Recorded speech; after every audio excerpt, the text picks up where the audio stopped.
biomecánica de la cadera.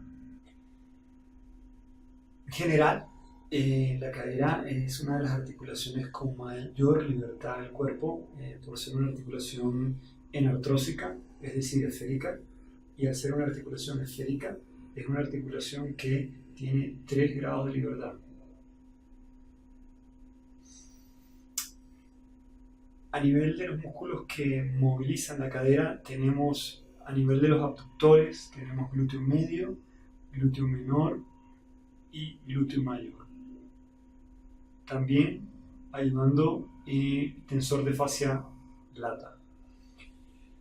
Músculos flexores, tenemos el mismo tensor de fascia lata, sartorio y el recto anterior del cuádriceps. Y también veremos que los aductores van a tener un rol muy importante en la flexión e incluso en la extensión. A nivel de los rotadores internos, tenemos al tensor de fascia lata otra vez, al glúteo menor,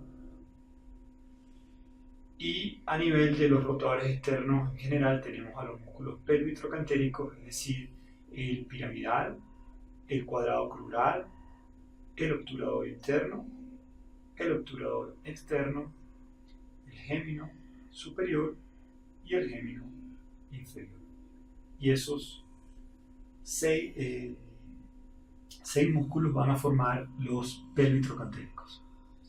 En general podemos hablar que el acetábulo es el punto de encuentro de 3 regiones óseas que en la parte, digamos, más temprana de los niños no están claramente diferenciadas, y ese, digamos, que es un punto de unión importante. Además tenemos que tener presente la sacroiliaca, coxis y lo que es la membrana obturatriz y el agujero obturatriz, en el cual se insertan, por supuesto, los obturadores. En particular, es importante tener en cuenta la alineación ósea de la cadera en relación a el ángulo que forma el cuello del fémur y la diáfisis femoral.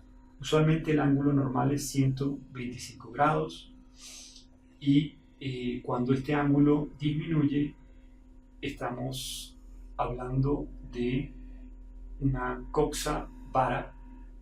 Cuando el ángulo se muestra disminuido, es decir, menor a 125 grados, sería el caso de la coxa vara, y en el caso de la coxa valga, aquí hago una pequeña corrección en la lámina,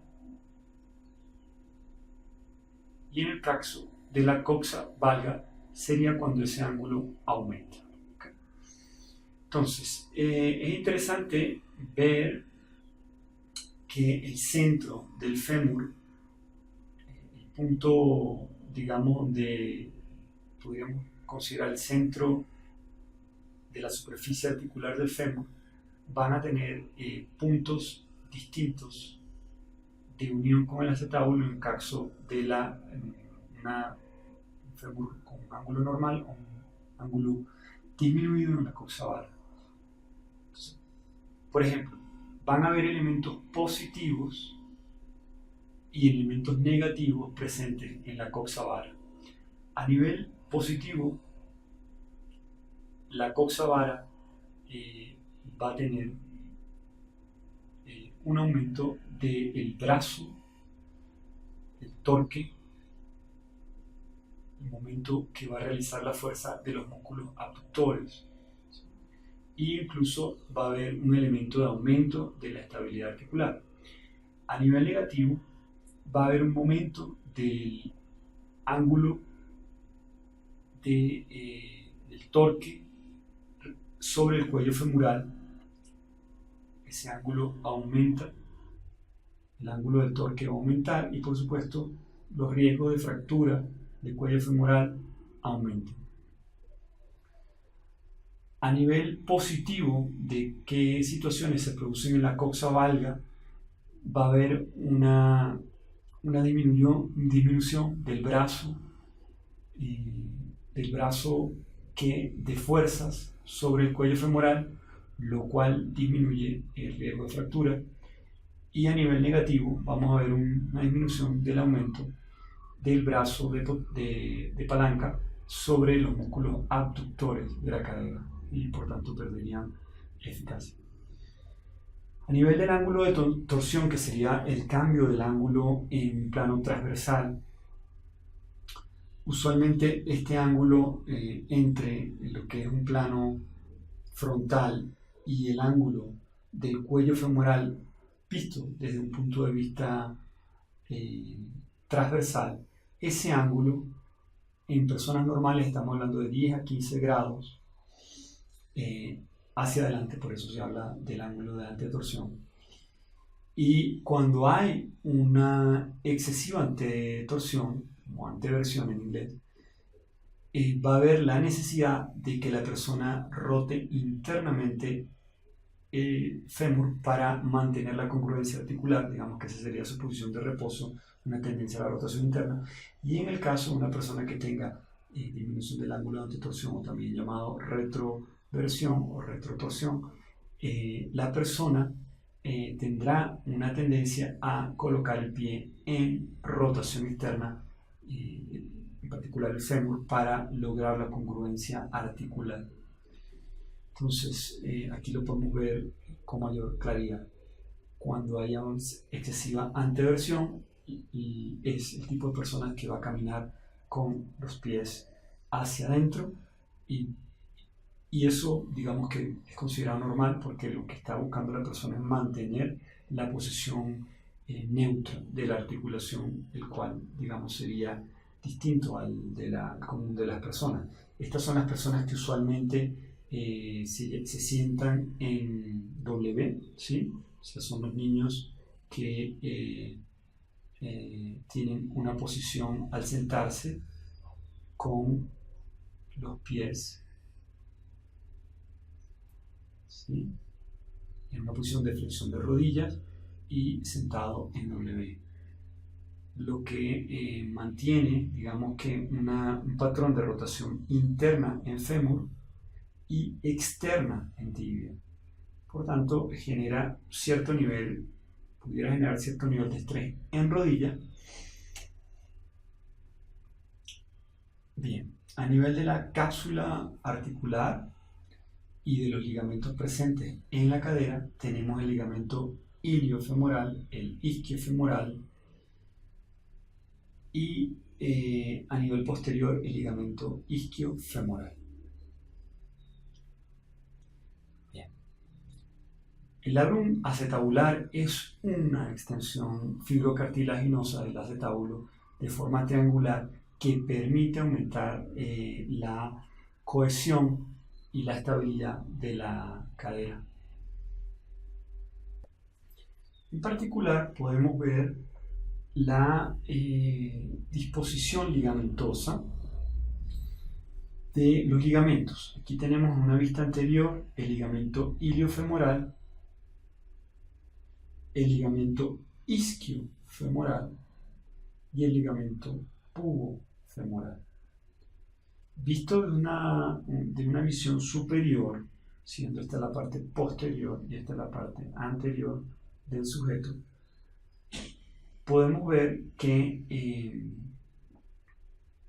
la posición de envoltura ajustada, es decir, extensión completa con ligera abducción y rotación interna, esta posición de posición de envoltura ajustada es una posición que va a elongar al menos los tres componentes ligamentosos de la cadera, es decir, iliofemoral, isquiofemoral y el pubofemoral. Los tres van a tener un componente de tensión asociado al patrón de abducción, extensión y rotación interna. Bien, a nivel de la flexión va a haber tensión sobre la parte muscular del glúteo mayor, pero además sobre la cápsula inferior.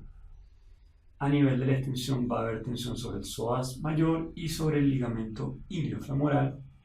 A nivel de los movimientos en plano frontal, la abducción va a generar tensión sobre los aductores y sobre el ligamento pubofemoral, y a nivel de la rotación interna va a haber más tensión sobre el ligamento isquiofemoral y sobre la rotación externa sobre el ligamento iliofemoral, su fascículo lateral. Aquí podemos ver las vías de movimiento de la cadera cuando realiza movimientos, por ejemplo, de rotación interna y externa, donde se va a ver un movimiento que, digamos, coincide con una línea más de tipo horizontal, y en los movimientos de abducción y aducción pues seguiría más un plano de contacto de la cabeza del fémur con el acetábulo más de tipo vertical. Ahora bien, veamos un poquito lo que ocurre a nivel de la osteocinemática cuando se realizan movimientos de pelvis. Al realizar un aumento del ángulo de antetorsión, va a producirse flexión en la cadera. Cuando hay retroversión, va a haber un movimiento de extensión asociado de cadera simultáneo. Cuando va a haber un movimiento, por ejemplo, de elevación del hemipelvis, ¿sí? Si esta hemipelvis se eleva, va a producir una aducción de la cadera, y si va a haber un descenso del hemipelvis, va a realizarse una apertura o una abducción. Ahora, si miramos rotaciones a nivel de la pelvis, cuando veremos una rotación interna, por ejemplo, del fémur, estará asociado con un movimiento de rotación izquierdo de la pelvis o de todo el tronco, y va a haber una rotación externa de la cadera cuando más bien hay una rotación derecha del tronco y la pelvis.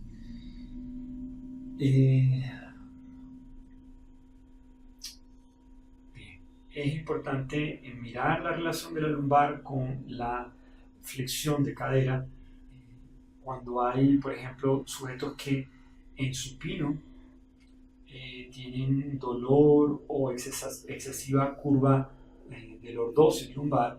Al estar acostado en supino puede verse por tensión excesiva del psoas ilíaco, recto anterior del fémur, tensor de fascia lata, y digamos una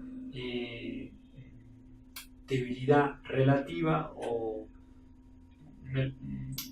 digamos un músculo relativamente largo sería el recto anterior del abdomen.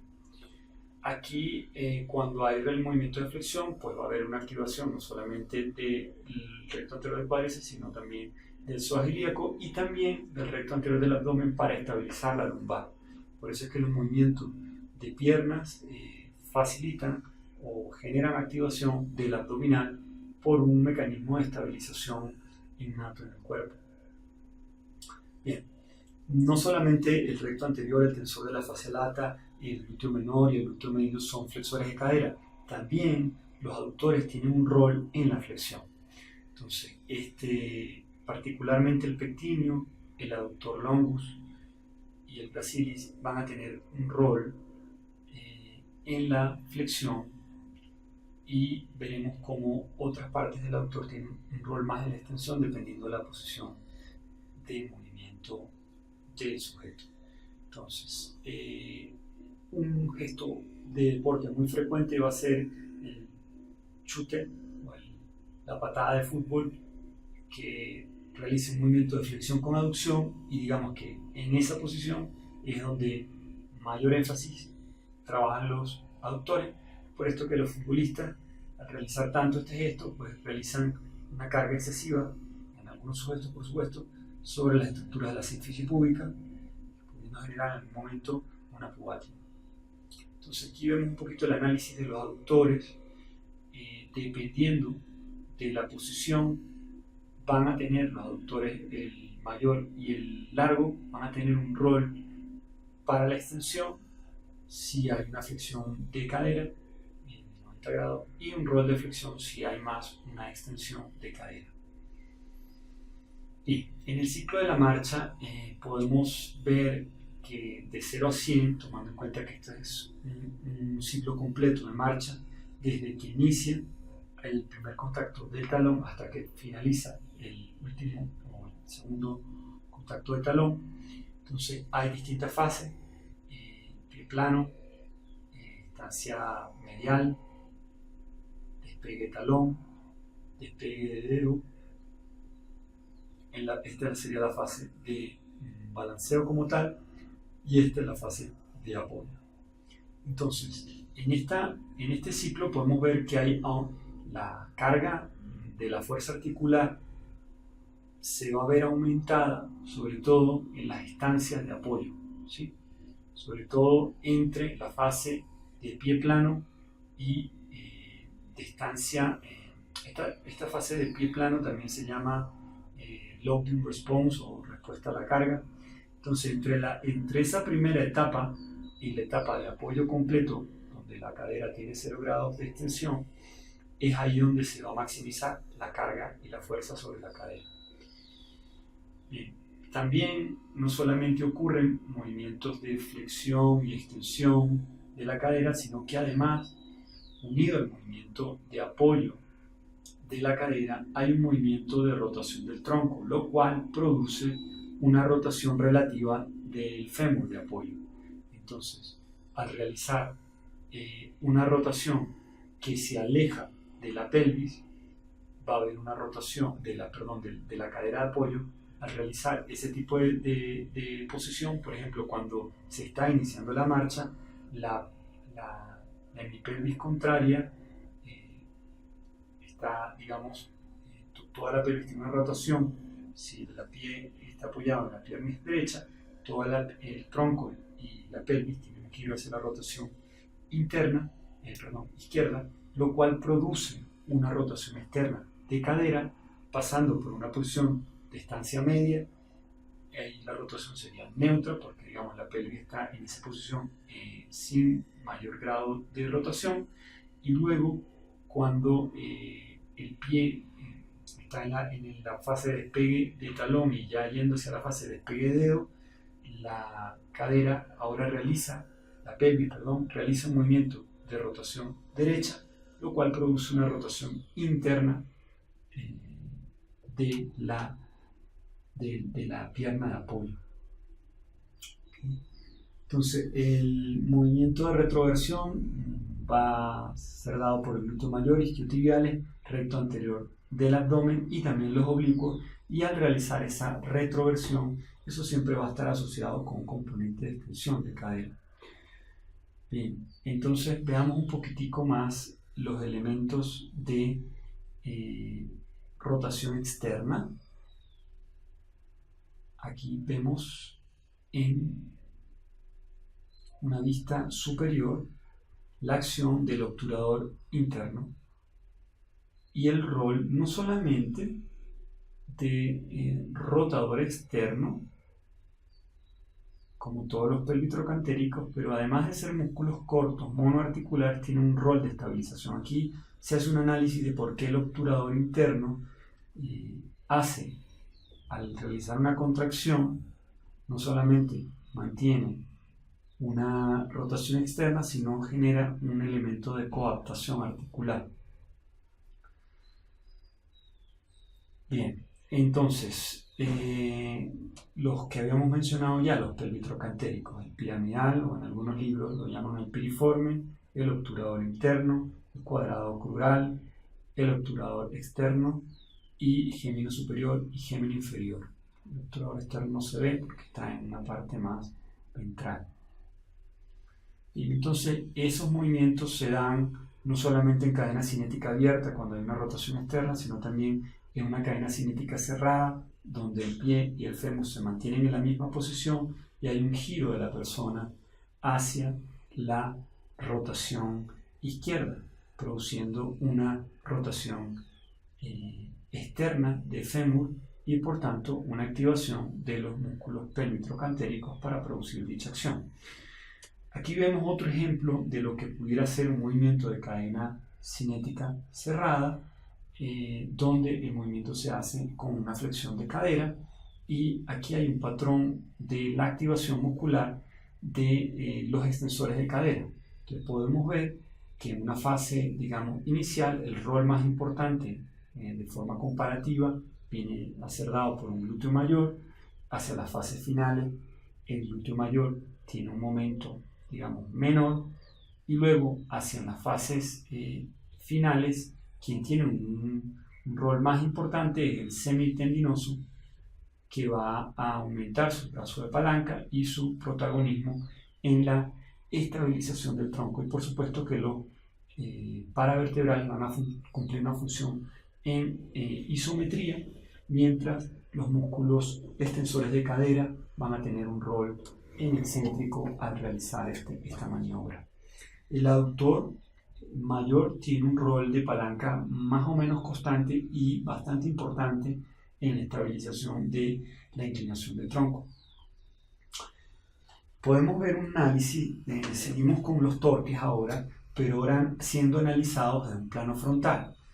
Este análisis se hizo en previos videos y era observar, digamos, el rol que tiene el abductor de cadera y el peso si lo analizamos con un fulcro colocado en el centro instantáneo de rotación del fémur.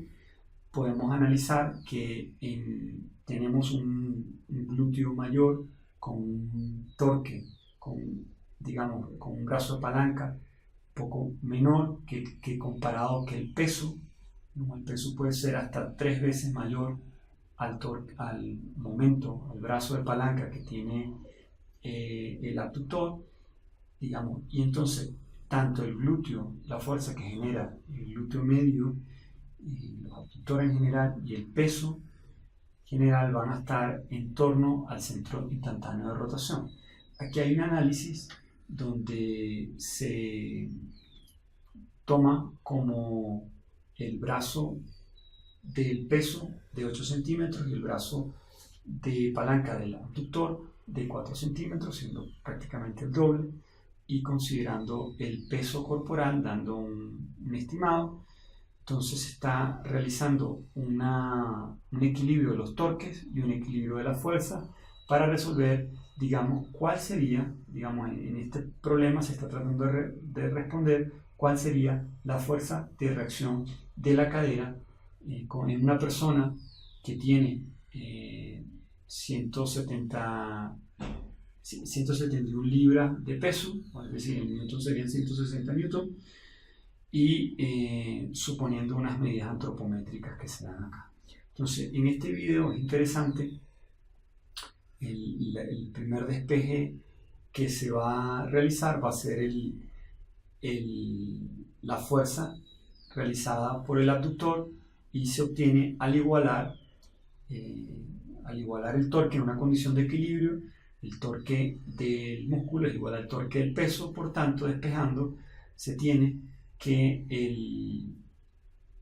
el torque muscular es, digamos, si vemos acá, 8 entre 4 sería casi 2 veces, o sea, sería el torque, digamos, simplificando un poco estas cuentas, sería el doble de el peso.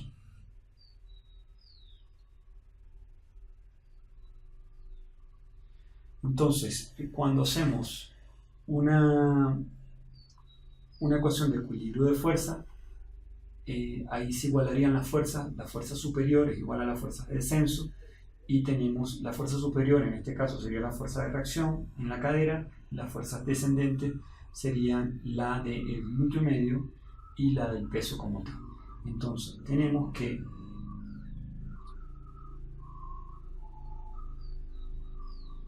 el torque, perdón, la fuerza de el glúteo mayor sería, como lo hemos definido, 2 veces el peso corporal.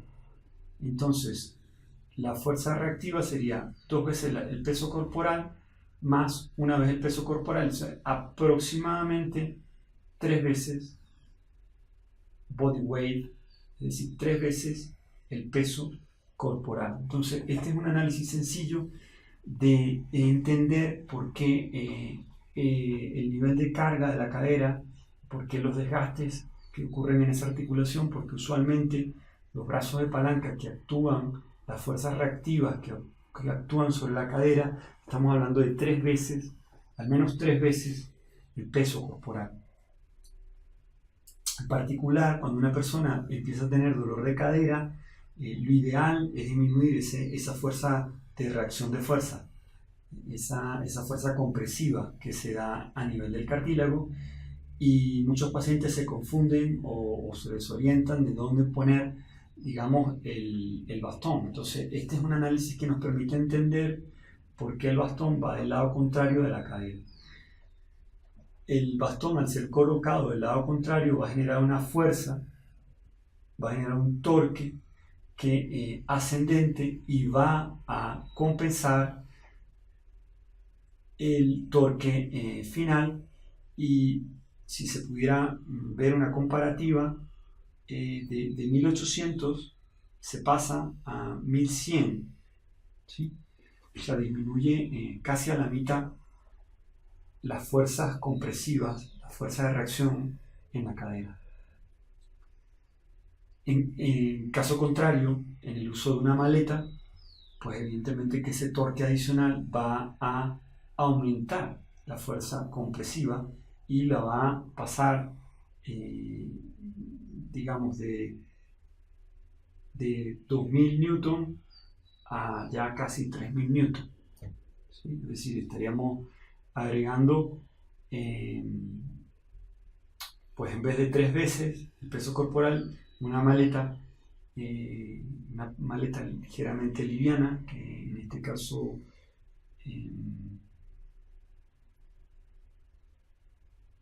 fue de 25 libras, que realmente no es muy pesada, pues por el brazo de palanca estaría generando casi el ajuste de un peso corporal extra sobre la cadera. Este era el tema que quería presentar.